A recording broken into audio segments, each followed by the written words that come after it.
Ruta 66. Un camino abierto a la esperanza. La verdad es que todas las personas que se encontraban excluidas de la comunidad, todas las que eran consideradas impuras como el leproso, tenían, digamos, poquísimas esperanzas.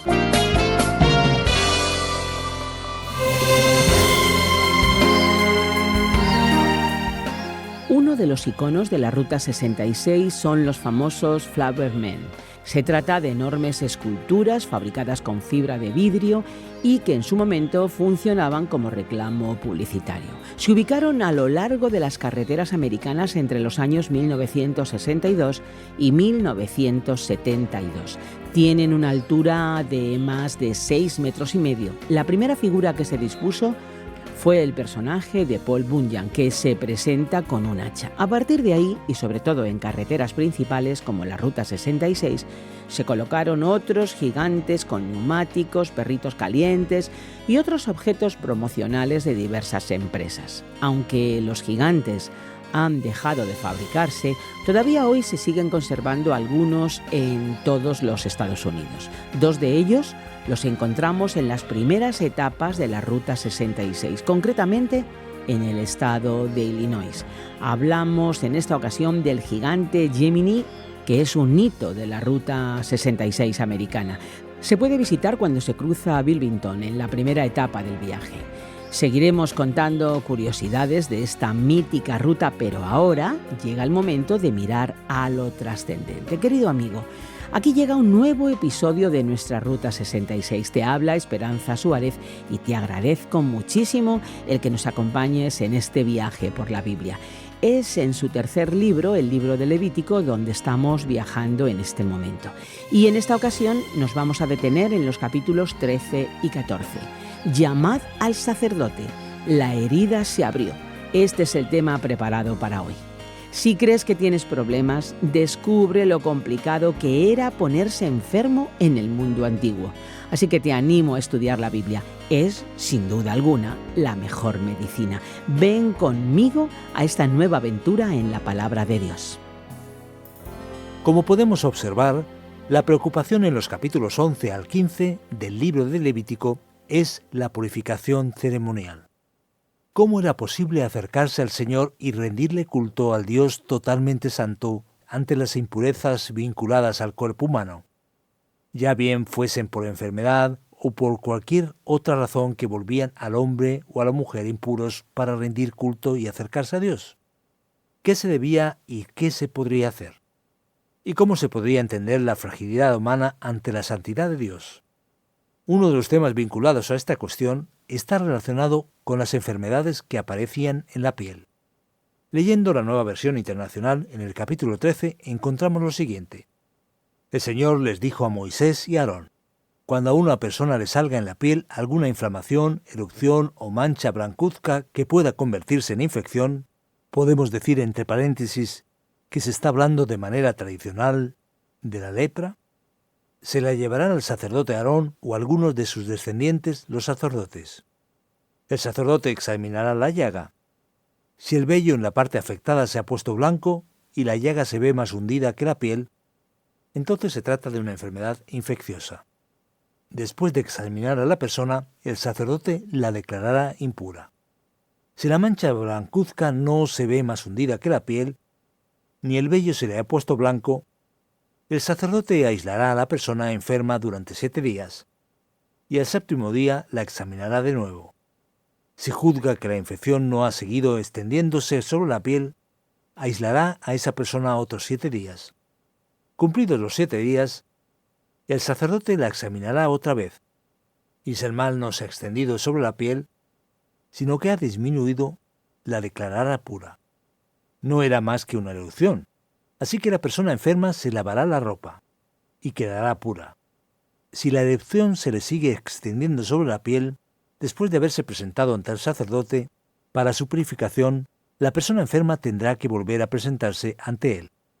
El sacerdote la examinará, y si la erupción se ha extendido sobre la piel, declarará impura a esa persona, pues se trata de una enfermedad infecciosa. Como podemos observar, estamos ante un procedimiento casi médico, podríamos decir. Si una persona tuviera cualquier tipo de problema en la piel, ese problema podría ser grave y ciertamente diseminarse por la comunidad, contaminando a todo el pueblo de Israel. Por eso esa persona tenía la responsabilidad de presentarse ante el sacerdote para una especie de examen. Así se comprobaba que había un cambio en el color del vello, o si parte de la piel estaba hundida, o si se estaba abriendo una herida. En ese caso había una especie de cuarentena. Durante 7 días la persona se quedaba aislada y después volvía a ser examinada por el sacerdote. En caso de haber sido sanada, podría volver a la convivencia normal. En caso de que eso no hubiera pasado, la persona debía ser apartada de la comunidad. Es importante decir que generalmente cuando oímos la palabra lepra, la asociamos directamente con la hanseniasis, que es una enfermedad bastante conocida y llamada lepra como tal. Sin embargo, la palabra hebrea, zarat, que aparece en el libro de Levítico, no significa simplemente lepra. La palabra zarat terminó teniendo esa traducción, y eso quedó marcado en la historia. Pero en realidad la designación se refería a todo tipo de enfermedad de la piel que aparecía y que podría tener un diagnóstico diferente hoy con una medicina más detallada. Así que la persona podría tener dermatitis o la lepra como tal, o también psoriasis, o un cáncer de piel u otra afección. A todo ello se llamaba, digamos que de manera genérica, lepra. Por lo tanto, la persona tenía que pasar por ese examen para constatar su condición de pureza.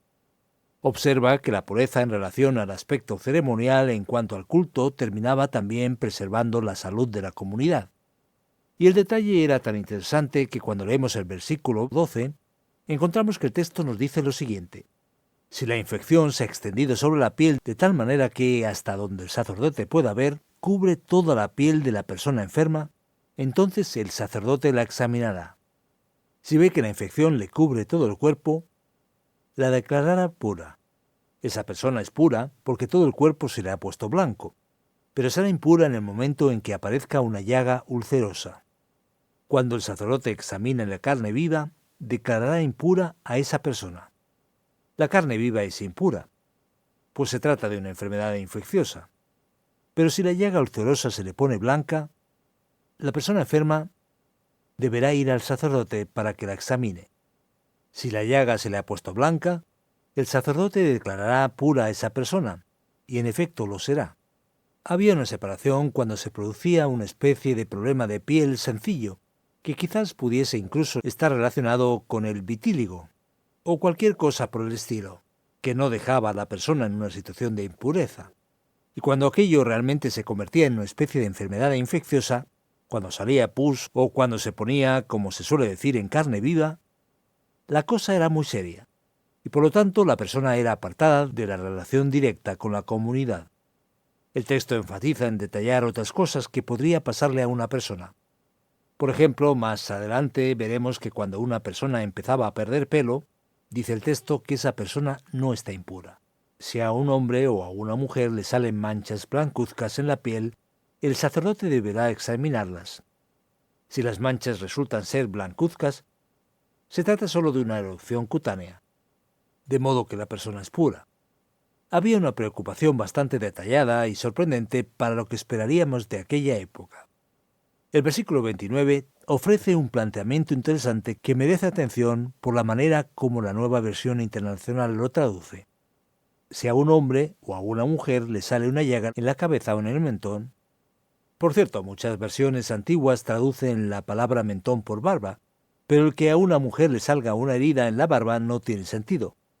Por eso la Nueva Versión Internacional traduce acertadamente el texto como la mujer teniendo una herida en el mentón, que es el significado exacto de la palabra en ese contexto.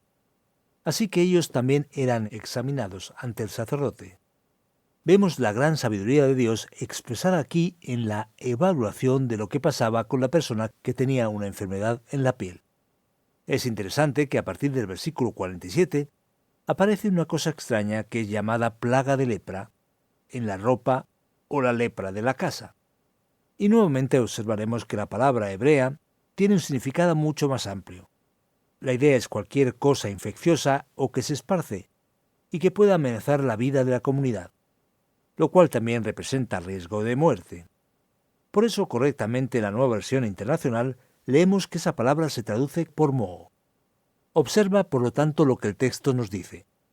Cuando la ropa de lana o de lino se llene de moho, o éste aparezca en la urdimbre o trama del lino o de la lana, o en algún cuero o artículo de piel, y su color sea verduzco o rojizo, se trata de una infección de moho, y deberá mostrársele al sacerdote. La persona entonces iba al sacerdote y enseñaba el objeto, que era aislado por 7 días. Después el sacerdote volvía a examinar y verificaba si aquello había permanecido o se había extendido. Entonces se le llamaba moho corrosivo, como leemos en el versículo 51. Él tendría que quemar la ropa o la urdimbre, trama, lana, lino o cualquier artículo de piel que haya sido infectado, porque se trata de un moho corrosivo. Pero si la mancha no se hubiera extendido, entonces el objeto debía ser lavado y aislado si no se hubiera alterado su color y no se hubiera esparcido la mancha. En este caso las cosas se verían de manera diferente. A pesar del lavado y de haber pasado por esta prueba, mira lo que dice el texto. Una vez lavado el objeto, el sacerdote procederá a examinarlo. Si observa que la mancha no ha cambiado de aspecto, dicho objeto será considerado impuro, aun cuando la mancha no se haya extendido. El objeto será quemado por estar corroído, sea por dentro o por fuera. Pero si la mancha hubiese disminuido, el objeto, después de lavado, sería considerado puro, porque no habría ningún tipo de problema.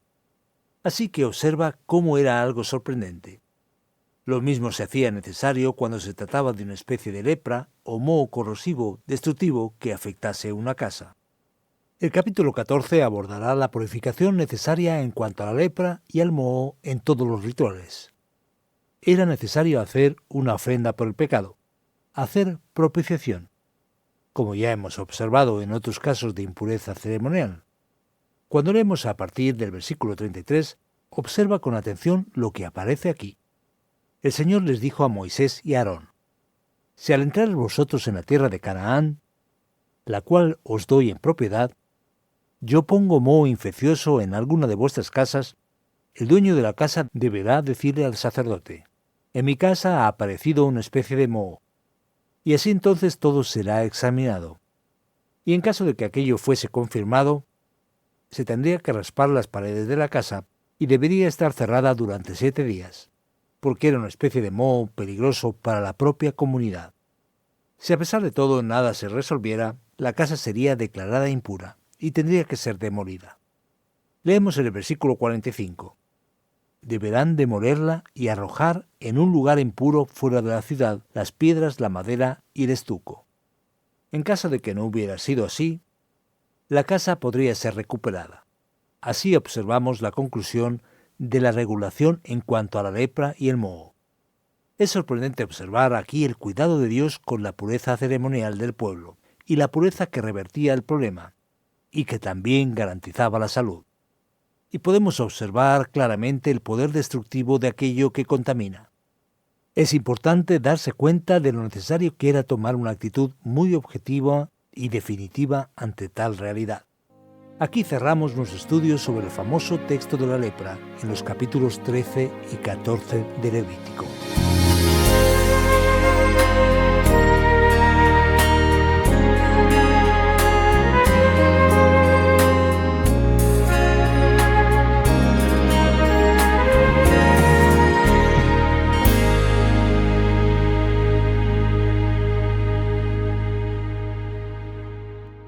La vida es como un viaje y si lo hacemos siguiendo la Ruta 66, tenemos un destino seguro. Ruta 66, el camino correcto a la esperanza. Sigue en nuestra Ruta 66, un programa original del profesor de Biblia Luis Ayao, producido por Radio Encuentro, Radio Transmundial en España. Un espacio que Mateus Rodríguez ha traducido y que es presentado y adaptado por el profesor de Biblia y comunicador Fernando Díaz Sarmiento. Tú, amigo, que nos acompañas, decirte que llega aquí el turno de las preguntas de los capítulos 13 y 14 de Levítico. Así que, amigo, queremos decirte que puedes plantearnos tus sugerencias, tus preguntas, tus comentarios en el WhatsApp o Telegram 601 20 32 65 con el prefijo +34 desde fuera de España. Además, recuerda que tenemos un correo electrónico que lo puedes utilizar, info@radioencuentro.net.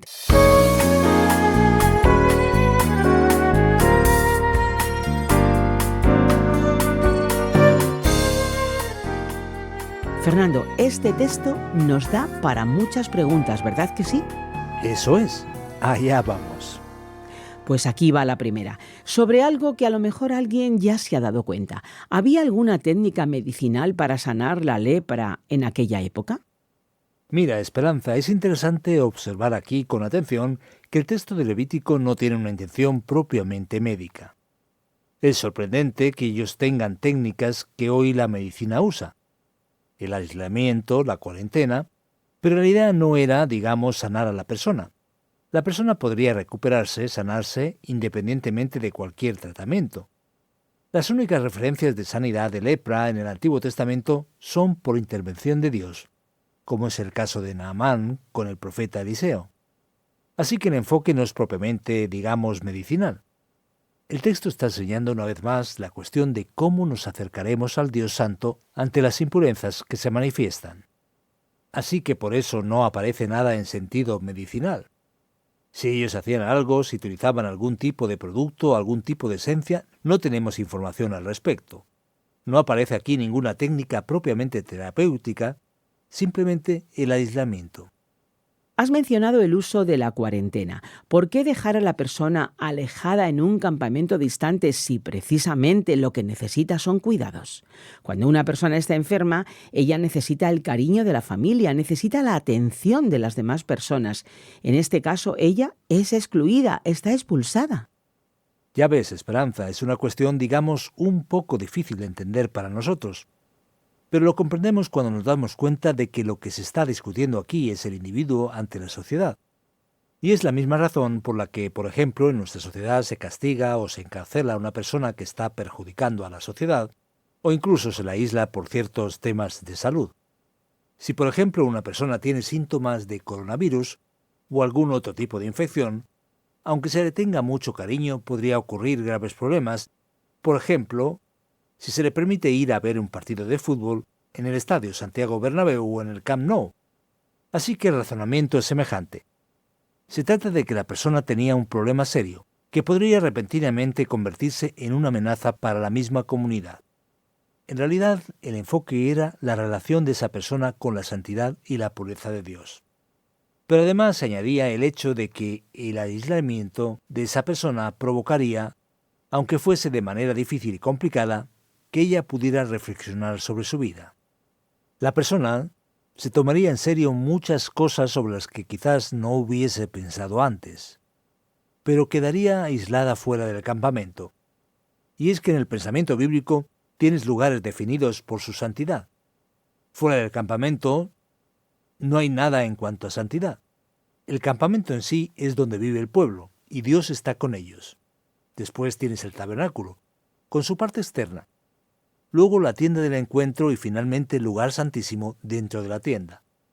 Fuera del campamento también está un lugar más serio, digamos más peligroso y rechazado, que es el desierto.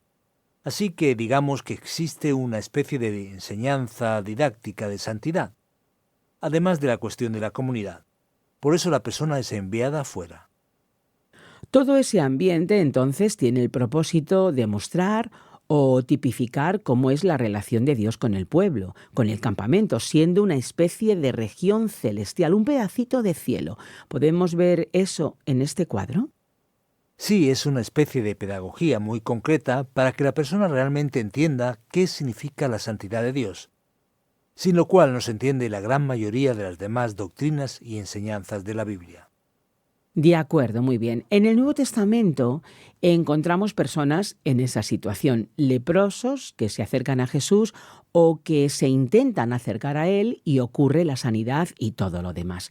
¿Cómo queda entonces la sanidad en el Nuevo Testamento ante estos textos legislativos en los que el sacerdote tenía que examinar y cuidar ciertos detalles? Incluso el capítulo 14 es un tanto raro. La persona tiene que traer todo un arsenal para conseguir su purificación. Esto es muy interesante porque así entenderemos el Nuevo Testamento de verdad. Y es que todas las personas que tenían un problema, todas las personas que se encontraban excluidas de la comunidad, todas las que eran impuras como leproso, tenían, digamos, poquísimas esperanzas. Cuando Jesús aparece, Él vino a liberar a los cautivos y sanar a los enfermos. Cuando Él aparece, Él empieza a sanar a esas personas. Él toca aquello que no se debe tocar. Así que veremos que Cristo de hecho nos muestra que Dios está con nosotros. Aquí tenemos nada más ni nada menos a Dios en su pleno poder de restauración, de una manera totalmente extraordinaria. Si entendemos Levítico, si entendemos la ley y el Antiguo Testamento, al leer el Nuevo Testamento las cosas van a estar mucho más claras y provocarán un mayor choque de realidad, porque observaremos que en el Nuevo Testamento hay esperanza de una santidad real. En el Nuevo Testamento vemos a Jesús, digamos, venciendo todas las barreras que necesariamente separaban al hombre de Dios. Así que eso es muy especial, muy bonito, y nos debe provocar un sentimiento profundo de gratitud a Dios. Jesús no solo rompe barreras de prejuicios sociales, sino también otras barreras, ¿verdad? Así es, todo aquello que separa al hombre de Dios y a los hombres de los demás hombres, sus barreras. Por eso el que ama a Dios debe amar a su hermano. Podemos decir que la relación es completa, tanto en lo horizontal como en lo vertical. Muy bien, Fernando, pues muchas gracias por la explicación. Y querido amigo, tú que nos escuchas, has aprendido un poco más del Antiguo Testamento. Ahora viene la aplicación de nuestra Ruta 66 para hoy.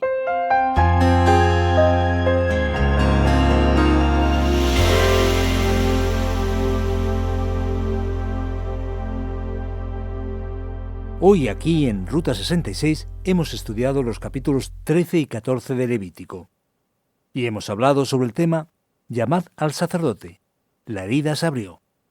Este texto, como recordarás, tiene muchas lecciones sorprendentes y maravillosas que hablan de la santidad de Dios y de la necesidad de purificación y de otros temas sobre los que ya hemos comentado. Pero lo que llama nuestra atención de manera especial es la verdad de que el mal prolifera con fuerza. ¿Por qué el pecado, por qué la impureza se toma tan en serio en las Escrituras en medio de este mundo caído en el cual nos encontramos? Precisamente por su poder de propagación, es decir, su rapidez de contagio. Puede parecer un poco cansado e incluso un tanto pesado leer textos como estos, pero nos muestran cómo el mal, la enfermedad o la impureza tenían un poder tremendo de ampliación y propagación. Eso para nosotros es una lección importante, muy grande. Una lección, diríamos, clave y fundamental. De cierta forma, eso nos muestra el poder del impacto del mal en la sociedad. Y lo que nos queda como lección particular es preguntarnos cómo hemos estado observando y vigilando nuestra propia maldad, nuestro propio pecado, nuestra propia fragilidad, nuestra propia impureza. ¿No será que dejamos que se extienda sin pensar, sin examinar con sabiduría, con atención, verificando para que el mal no prolifere, ni haya ningún moho corrosivo, ni cualquier destrucción peligrosa en nuestra propia vida? Aprende la sabiduría que viene de estos textos antiguos de la Biblia y seguramente recibirás bendición en tu vida.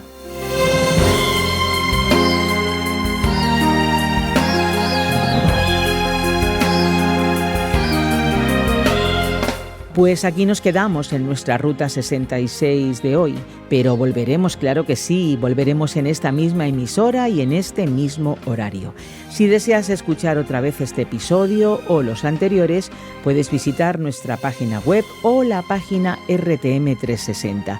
También puedes descargar la aplicación RTM 360 o la app de Ruta 66. Los programas los tienes disponibles en plataformas digitales como Spotify, eBooks y iTunes. Y en las redes sociales nos puedes encontrar como RTM Ruta 66. Desde Ruta 66 nos encantaría regalarte una guía comentario para que conozcas más a fondo la Biblia. Si nos la solicitas, te la enviamos completamente gratis.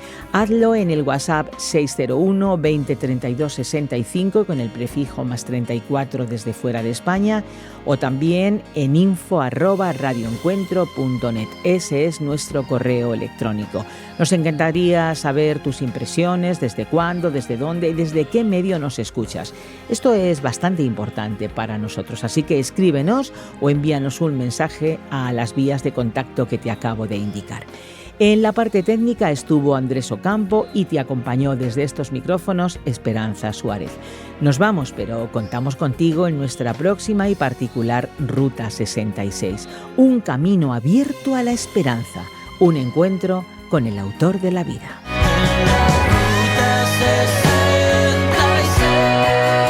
Descarga la app de Ruta 66 y sigue RTM Ruta 66 en las redes sociales. Aquí te esperamos.